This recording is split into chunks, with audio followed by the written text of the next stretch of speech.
Now, I would like to ask Mr. Dominik Rosku to take the floor just right before our keynote speaker speech. Thank you.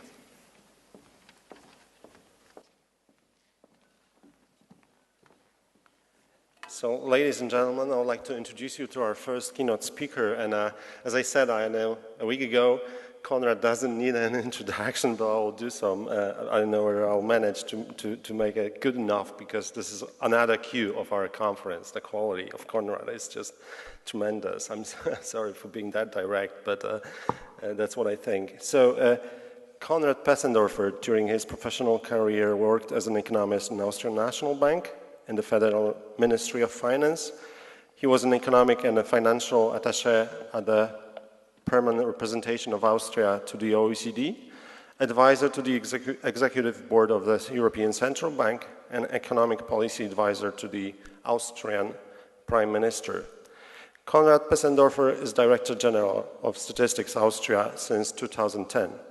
Since 2015, Mr. Pesendorfer is the chairman of the OECD's Committee on Statistics and Statistical Policy. Since 2016, he is a co-chair of the International Comparison Program Governing Board of the UN and the World Bank, set up to calculate worldwide purchasing power parities. He's also a member of the Austrian Fiscal Council, assessing and advising the government on fiscal policy issues. Mr. Pesendorfer is president of the Austrian Statistical Society as well.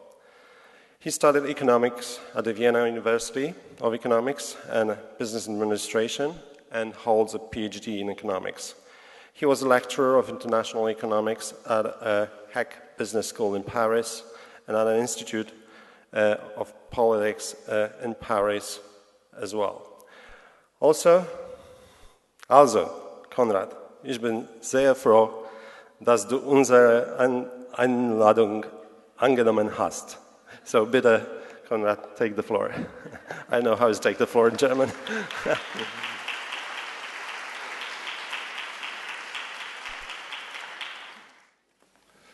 Ja, vielen herzlichen Dank, Dominik. Sie werden jetzt diese Rede nicht auf Deutsch hören müssen.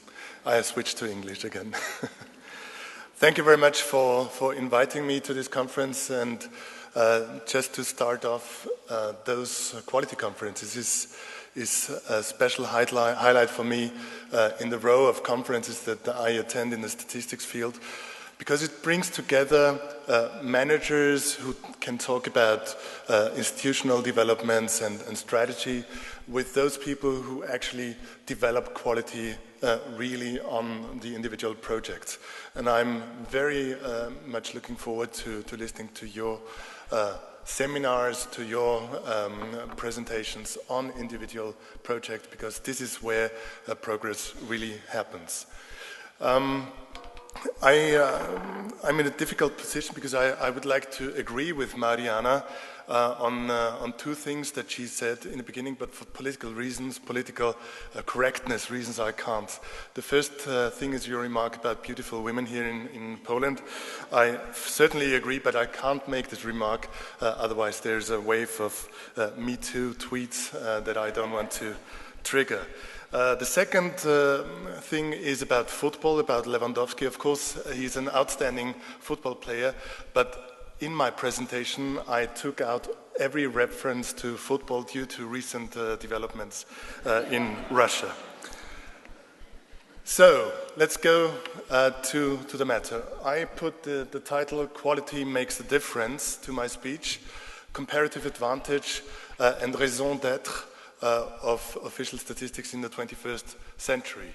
And before coming to the core of my speech, which is of course about quality of official statistics, I would like to describe the environment that we are operating in today when we produce official statistics. And I think it's a good thing to simply take you through a very quick journey through history to better understand what the environment is. So if we go back in time, we had very clear structures in our society.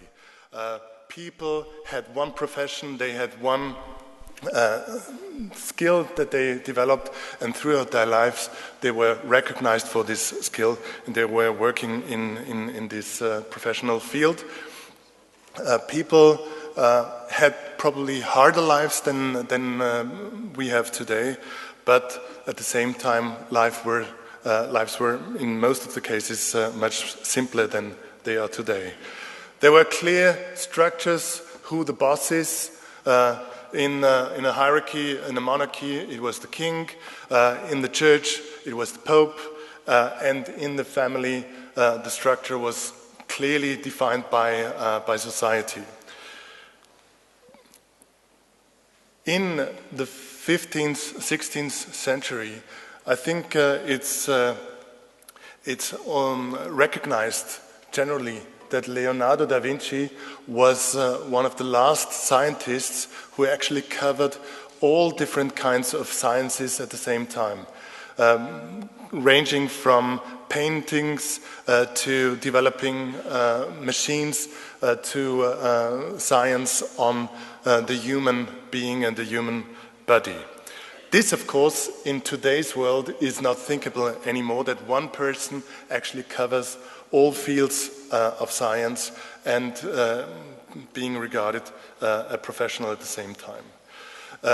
During the Industrial Revolution, something happened which brings us away from this simple society that I described just a minute ago.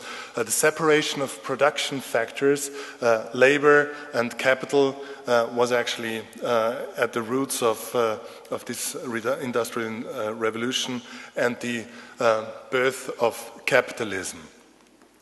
Then, of course, what we all talk about today is the digital revolution, but the digital revolution is only a tiny little part of history. If you look at the whole span of the mankind history, it starts in the beginning of the 70s, where first personal computers were produced, and what you see here is actually the production chain of Apple products, without wanting to make any commercial here. Google was only founded in 1998, Facebook was launched in 2004, and YouTube started in 2005, just to bring to our minds how recent this history and this change actually came about, and how much we talk about and how much those developments actually influence our society of today. Communication has fundamentally changed in recent years, not least due to this digital revolution that I just described. Communication is much faster today. Information is available 24 hours a day, and communication happens on a much more direct way. So this indirect information flow via media is not really the only information flow today, but Twitter is used for this conference, and Twitter means that there is no intermediary. Information can be distributed in a much more anonymous way. So you have users of Facebook accounts, of Twitter accounts, which do not display their personality, and which leads to tweets and Facebook postings which cross sometimes the borderline of what is acceptable. Information seems to be packed in much shorter packages. 140 characters used to be the limit of Twitter, now it's 280 characters. Pictures seem to replace words, and what we observe when we look at social media developments is that we surround ourselves with people who think alike, who think the way we think. We tend to end up in so-called echo chambers where our own statements, our own values are actually reflected by the friends that we choose in social media. Probably you know this graph. This is only to show you what happens in 60 seconds today, or in 2017, in all those information platforms. So just to pick out a few: million text messages in 1 minute, 452,000 tweets per minute, 156 million emails being sent, and so on and so forth. So there's a whole lot of information traffic going on in 1 minute through all these different kinds of information platforms. Our societies have become much more diverse than societies in the age that I described in the beginning of my talk. And this, of course, makes our lives much more complex than lives used to be in the older days. So the question is, how can you deal with this complexity, and how do people deal with this complexity in our society of today? And I think you can see two different groups emerging who deal differently with this kind of complexity. You have one group who tries to actually get more information, to develop some kind of selection mechanism to distinguish useful information from useless information for their purposes. And this is a very educated approach. This is an approach where we as statisticians can easily support people. But then you have people who simply reject the fact that there is complexity. And those people are looking for leaders, for people who promise simple solutions, even though there are complex problems on the table. And this is what we see reflected in our societies, not only in Europe, but of course also in other continents. Now, there is this problem of complexity is nothing new, and there is a quote which I love very much by Albert Einstein, who said, "Everything should be made as simple as possible, but not simpler." And this is exactly the challenge I think that we face today. We live in a world of complexity, and we add to complexity by explaining different phenomena with quantitative information. But at the same time, in order to be understood, we need to simplify our messages and not ask for people to be statistical experts in order to understand our results and our messages. So what is the implication for us in the field of statistics? And having described those two groups who try to deal with complexity in a different way, I think the first group I described, they ask for more data. They want more information, and they want this information in a more timely fashion. Why? Because our communication flows have speeded up so much, as I described before. The second group, however, shows some kind of fact fatigue. They reject institutions, they reject elites, and they reject evidence and experts. And this group of the population seems to be larger and larger, and this is something that we need to reflect upon when we talk about communicating statistics as well, because we cannot just focus on the first group, we need to find ways to liaise with the second group as well. And then independently from those two groups, digitalization has of course a huge impact on statistics in two ways, to be very simple.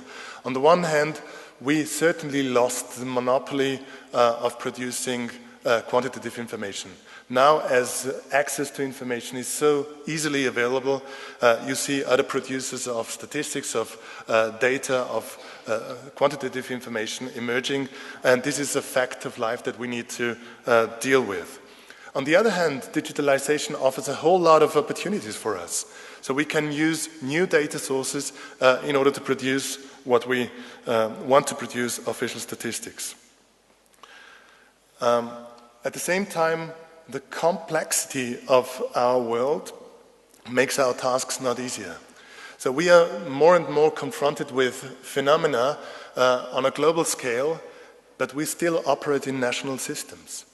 What does that mean? It means that we need to cooperate more closely. If we don't change this national approach, and I don't see this emerging, and there are good reasons for that, so we need to cooperate internationally in order to better grasp those global phenomena. And secondly, even if you stay on the national scale, there are phenomena which become more and more complex. Our societies become more and more diverse. Reasons for social behavior, for economic behavior, even on a national level, become more complex, and we need to follow up with our statistical tools and with our statistical explanations on this complexity. How do we liaise with the people that are consumers or customers of our products? I think both groups that I described before look for a kind of a reference institutions who provide trustful information. And this is really at the core of our business, to build trust, to liaise, to build bridges to those two groups. And I think the institutional and the legal framework that we are operating in Europe is very well placed to enhance this kind of trust. Let me just quote Regulation 223. Everybody knows about Regulation 223, and there are two pillars actually providing the environment to build trust. The first pillar is, of course, the statistical principles. So where the institutional setup is such that independent production of statistics should be possible, no interference, publication of objective and impartial statistics should be ensured. The second pillar is, of course, at the core of this conference, and this has to do with quality. In Regulation 223, we have the 7 quality dimensions ranging from relevance, timeliness, punctuality, comparability, coherence, accessibility, and accuracy.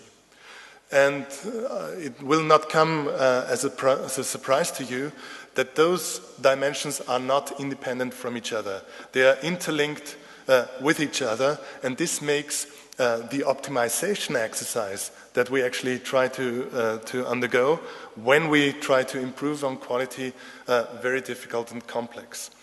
And if you look at individual dimensions of this quality framework, then you might detect that some correlations between individual dimensions are positive and other correlations are negative to a different extent. The most quoted negative correlation is, of course, between timeliness and accuracy. The more accurate you want to be, the more time is required to produce statistics, and vice versa. Timeliness is also negatively correlated with coherence and comparability. The less time you spend on making your statistics fit together with other statistics or with the statistics of other countries, the more you risk on compromising on coherence and comparability. On the other hand, relevance is positively correlated, especially in today's complex world, with timeliness. The more timely an information is actually displayed, the more useful it is considered by our society, and so this correlation is something that we need to look at. The same goes for accessibility.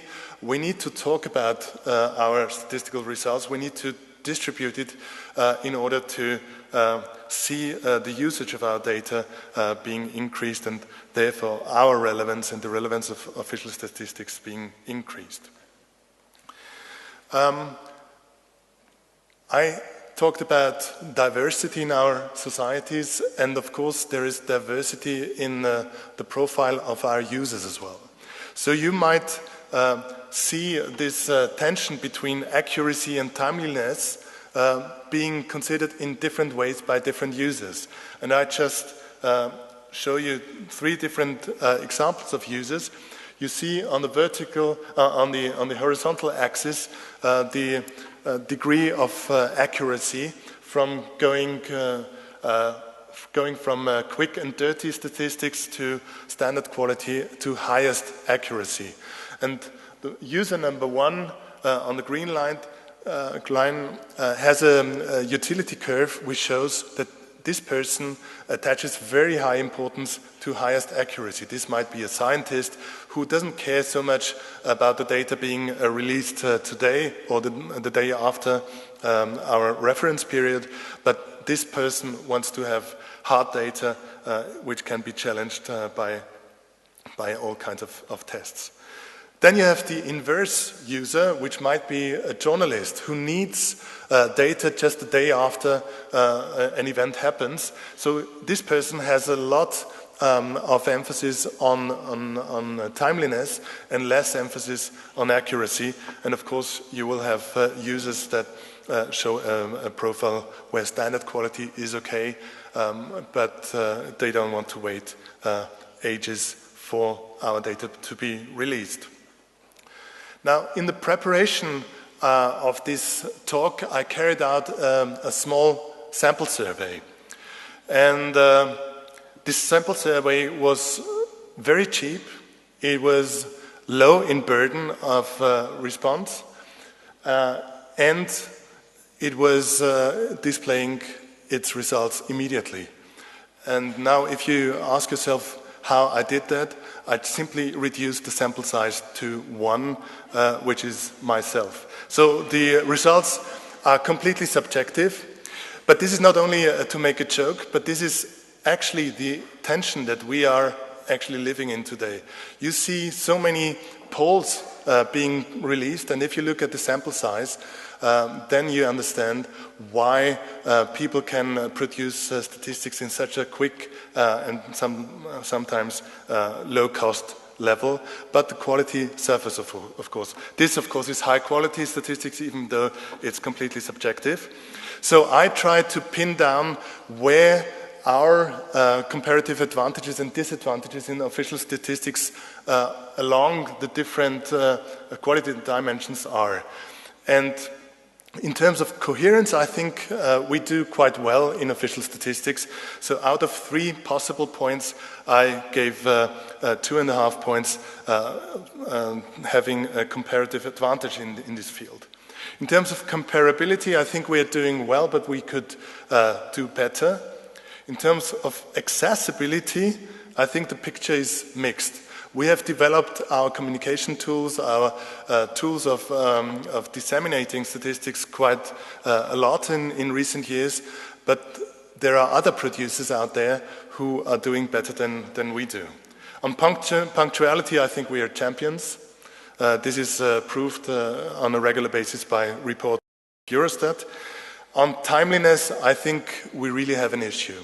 Even with all the efforts that we have made in recent years, our competitors seem to be much quicker than we are, and this is an issue we need to look at.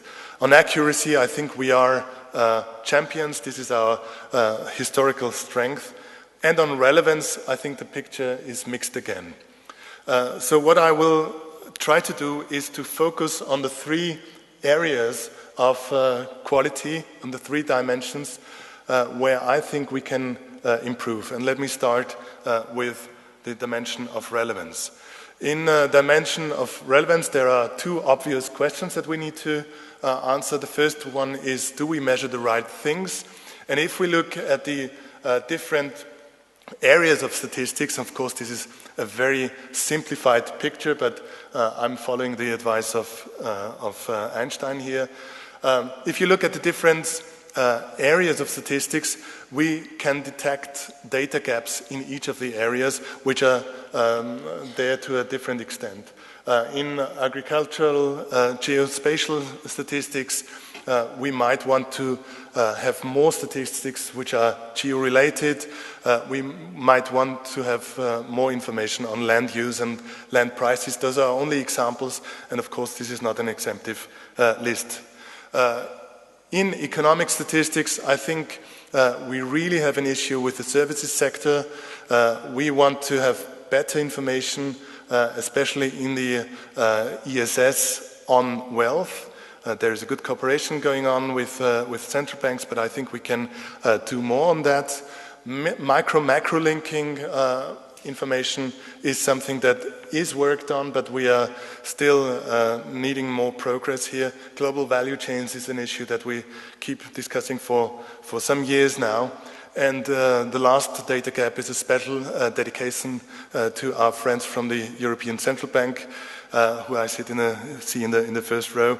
Commercial real estate prices is certainly a data gap that we need to fill in the near future in order to better answer the developments that are going on there, with huge implications on monetary policy, of course.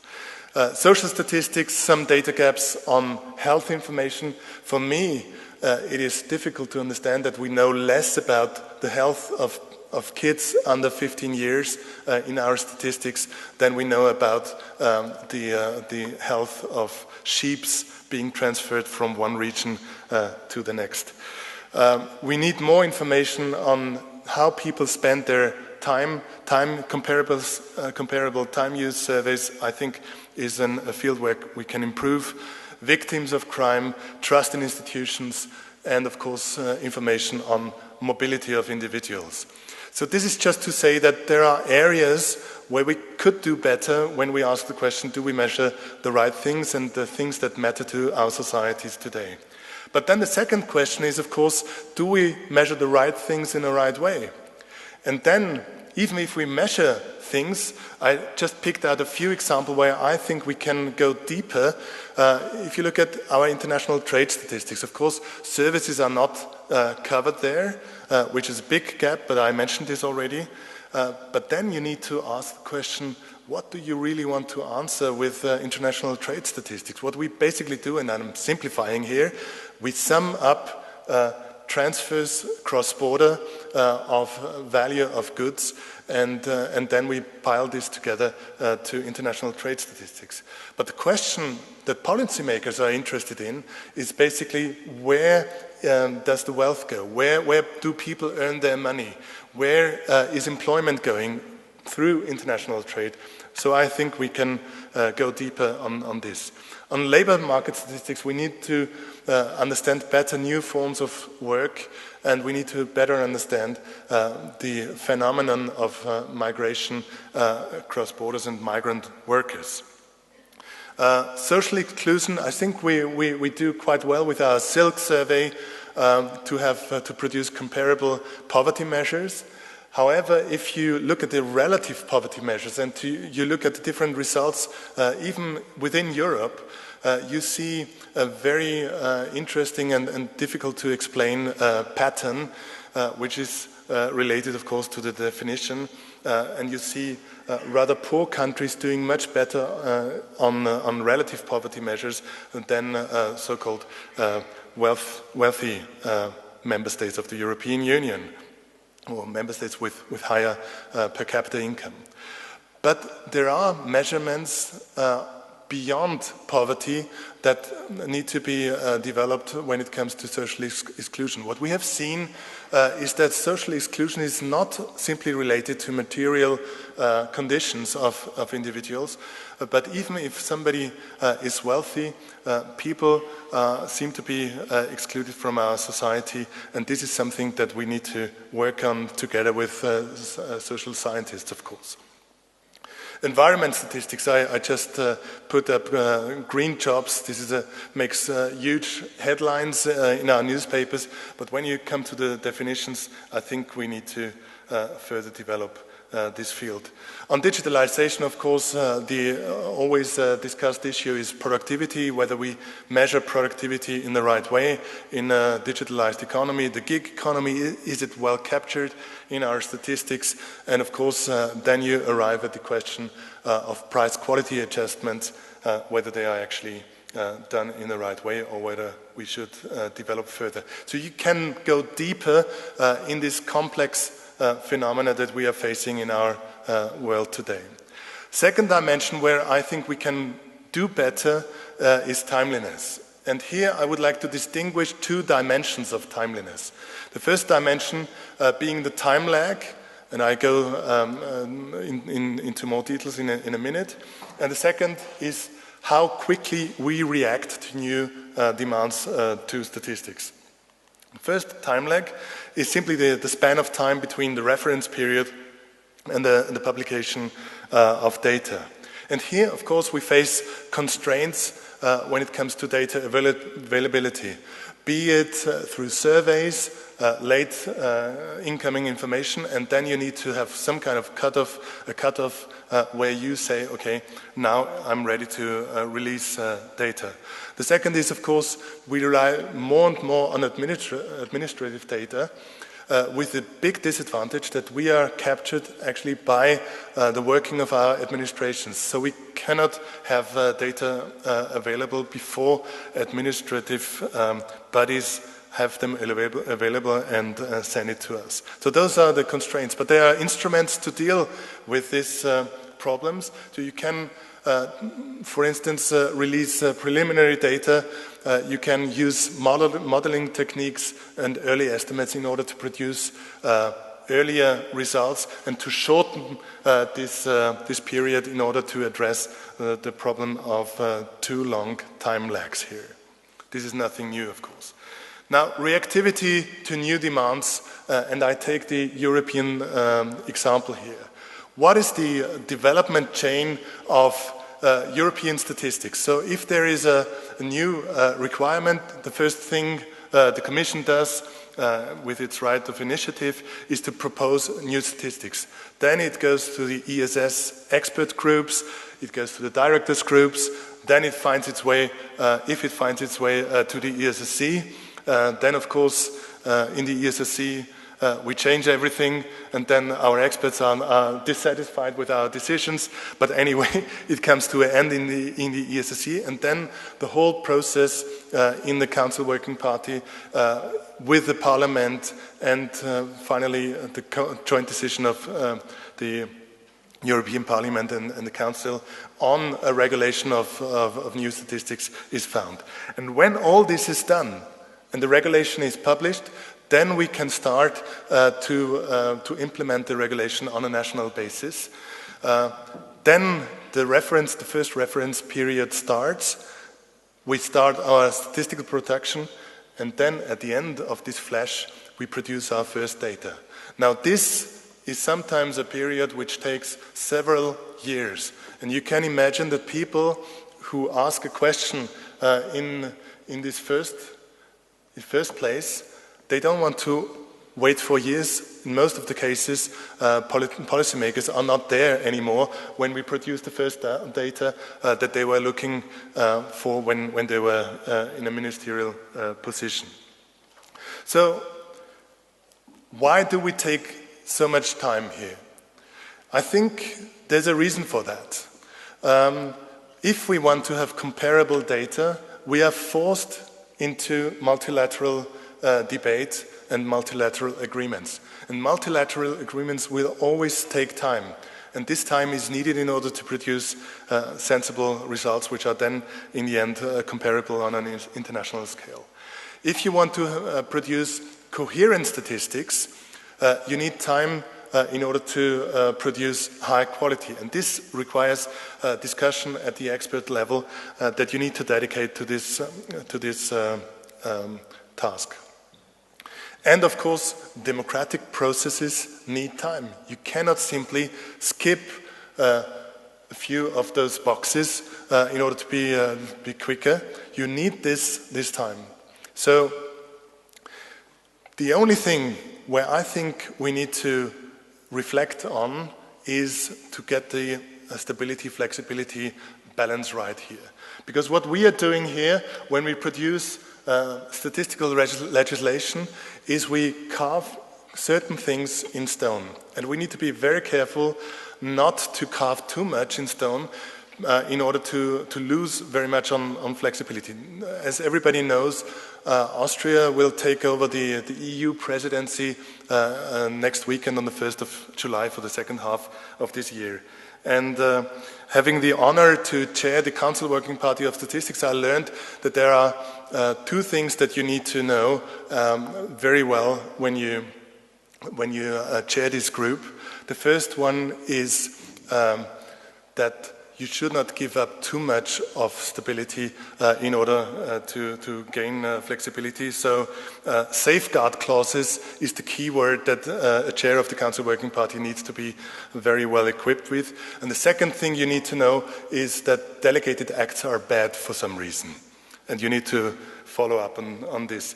But I think this stability-flexibility balance is something that we need to reflect on. And of course we want to have stability, but we need to have in mind that things change and we need to be able to react on that. So is there no leeway to speed up here? I think, of course, if you look at the individual boxes, you can squeeze here and there a bit and you gain a bit of flexibility. But in total, I would say, if you strive for international comparability and for coherence, I think you need to accept that this preparation phase is quite long and 100 ways to squeeze time here. And let me just give you an example from the private industry. If you develop a new product, for instance a car, this doesn't happen from one day to the next either. So even in the private industry, you have long lead-up times in order to get to the final product. I'm not going through the individual phases, but this is just to show you that even in the private industry, this problem is there. So what we actually need to do to address this long time span is that we need to anticipate. We need to reflect now what might be the data requirements of the future, and we need to prepare for the future already today. This is the only way, in my view, how we can address this problem of timeliness and this long time span between data requirements being expressed and actually delivering data. Of course, you can do things on a national scale, so you skip all the different difficult parts which are related to international coordination, and you just start with the national implementation, and then the development time, of course, is much shorter. But of course, you give up on comparability. You might also give up on a level of quality, but you label it experimental statistics, you produce quicker statistics, you address user needs in a much quicker way, but you tell your users that those statistics need to be consumed with a grain of carefulness. And of course, you might use new data sources, alternative data sources in order to be quicker as well. So there are ways, but you always face the trade-off on some quality dimensions here. Third, quality dimension where I think we can improve is accessibility. Now, if you take accessibility literally, this is the treasure that we actually administer. This is our data treasure, and we are the kind of watchdog sitting in front of this data treasure, and we let people have a look inside or not, and this is what the radical interpretation of accessibility would actually mean. I don't think that this is actually up to today's situation. We have done a lot to better communicate our statistical results. We have done a lot on visualization. We are present on social media. We also take the role of fact checkers, which is very important in our societies. So we correct public statements if they are wrong and if statistics lead to wrong interpretations. And we have done a lot on context and storytelling when we produce and communicate our statistics. What I think we could do with regard to this accessibility dimension is to see what an output measure could be. And what we actually should measure is how the level of data usage of the data that we produce is actually increasing over time, given the efforts that we make in the communication field. And this is a very different approach to just working on the input side, but actually our purpose is that the products that we produce are actually used by all different groups of society, and this leads me back to the second group, which is very difficult for us to reach. So let me conclude by saying our world has become much more complex today, and this, of course, has implications for statistics. And those implications are mixed. On the one hand, there are opportunities relating to digitalization, new data sources can be used, but, of course, we also face difficulties. We have lost our monopoly in producing statistics. And of course, we are faced with much more complex phenomena that we want to measure in a correct way. I think when we find ourselves in this competitiveness issue, our big comparative advantage is, of course, our quality that we produce, given our two pillars that are laid down in our legislative framework. But I think there is scope to improve. There is scope to improve, especially when anticipating future data needs.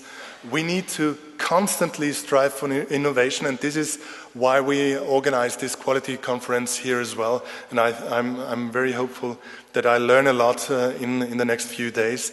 We need to improve our communication, even though we have understood the problem. We have understood that we need to go forward here, but we need to innovate on our ways of communicating. And of course, we should not be afraid of charting new waters. We need to dare trying new things. And just to explain this picture shows the Director General or the President of the Polish Statistical Office when he's dancing a Bulgarian national dance just a few weeks ago. And with that, I hope that we all have a very interesting conference. Thank you very much for having me, and all the best for the next few days. Thank you very much. Actually, we have questions asked via Twitter, and we have 4 minutes left. So why do we take so much time to get new, comparable, coherent European statistics? Well, this is something for Mariana, of course. No, but the main thrust of what I try to say is that there is only so much you can do on gaining time in this field. Because I think, as I said, comparability and democratic processes need time, and we should not pretend that we can simply shorten this time. We can shorten on individual boxes, as I said, but we need to accept that this takes time. It will take time in the future. The only thing is that we need to think a few years in advance, and this is difficult enough, and this requires a strategic approach. The second question is, do we know more about the health of sheep than the health of children? At least in the Austrian case, we have very accurate and very timely information. I should be precise here. When a sheep is transferred from one region from Austria to another region of Austria, we know it, I think, with a delay of 1 or 2 days. And this is, of course, a relevant information if there is a disease emerging and you want to react on the food chain. So I don't want to downplay this importance of information. But what I think where we can do better is on information, at least in our national context, on information about kids in our society. We don't really have original information coming from doctors.